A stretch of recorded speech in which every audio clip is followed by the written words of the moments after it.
Ok, lume, ce mai faceți? Astăzi voi face un tutorial cum să puneți o imagine de profil. Da, hai să începem. Intrați pe Google Plus. După aia apăsați aici. Tacem.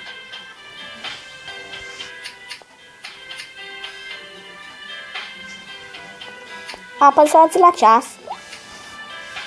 Și ia o primă imagine. Nu știu cum să mai scrie. Deci, o fotografie sau fotografiile tale. Eu voi pune fotografiile mele.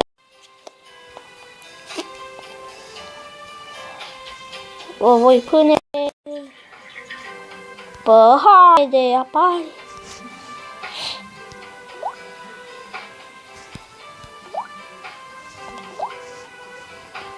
Deci, voi pune asta. Apoi apăsați selectează și se schimbă pagina. Eu am pe asta cu mine. Și se schimbă pagina de profil. 3, 2, 1. Da, face profil. Dacă vreți, dacă nu aveți voi ceasul ăsta, vă arăt eu acum. Deci apăsați la scris. Alegeți din asta o pagină.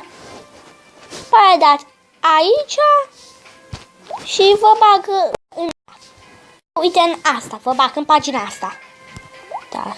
Și